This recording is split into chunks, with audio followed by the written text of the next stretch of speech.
Good morning, afternoon, and evening, and welcome to a presentation done by yours truly, David L. DeGraw, on the idea of philosophy within a career in U.S. law and courts. This presentation is designed to help educate those interested in becoming a prospective attorney or other judicial figure on the different benefits of doing so and how to do them, in part to also getting me a good grade. Wink, wink.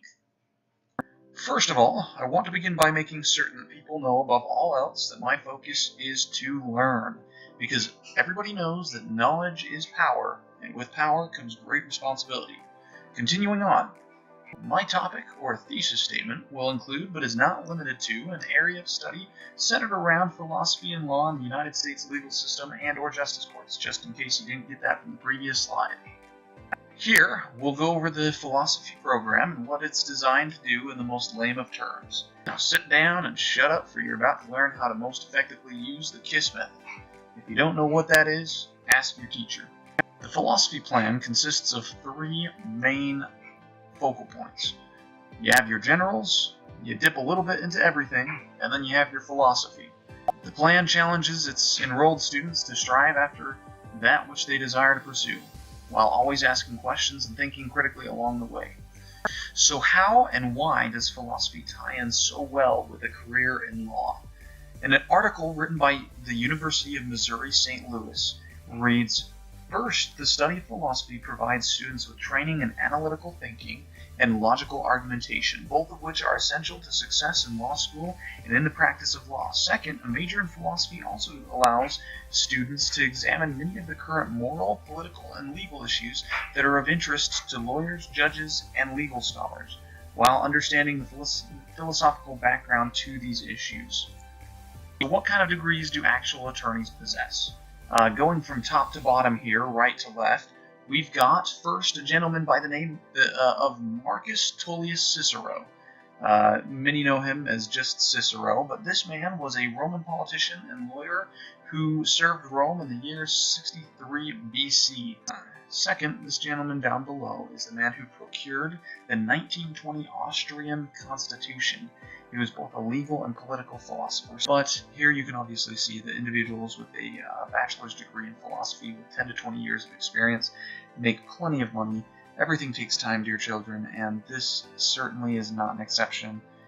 This graph was embedded in this presentation from a company that had done a survey across all different types of majors and all different career fields. So it's pretty broad, but hey, philosophers get jobs. What role can philosophy play within the U.S. legal system? How is it important? In an article written by Brian Leader, a distinguished professor in the ideas of law, philosophy, and human values, he states, and I quote, "Law is, first and foremost, a discursive discipline. Lawyers and judges live in the domain of reasons and meanings. We interpret statutes and cases, articulate rules to guide behavior, and then argue about their import in particular cases. Judges write opinions in which they give reasons for their conclusions, while lawyers offer arguments to persuade the judges. Even lawyers who never argue cases in court still deal continuously with rules, their meanings, and entailments.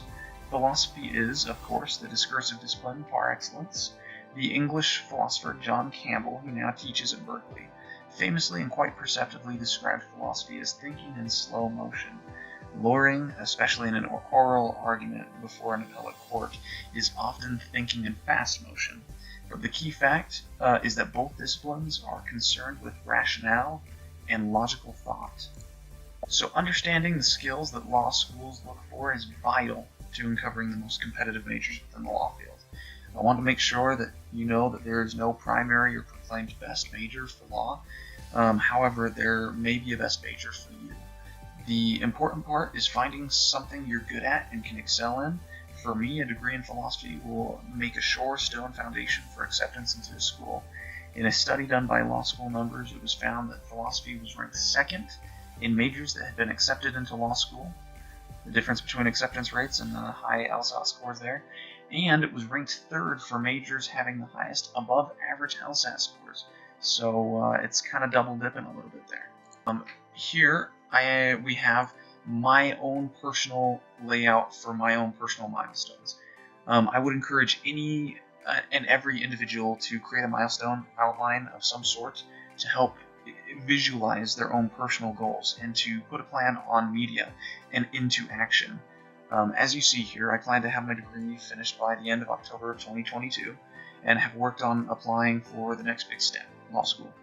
After graduating, I would like to travel a bit to grow a deeper understanding of the roles of philosophy in other cultures and civilizations, and also to study how their legal systems work.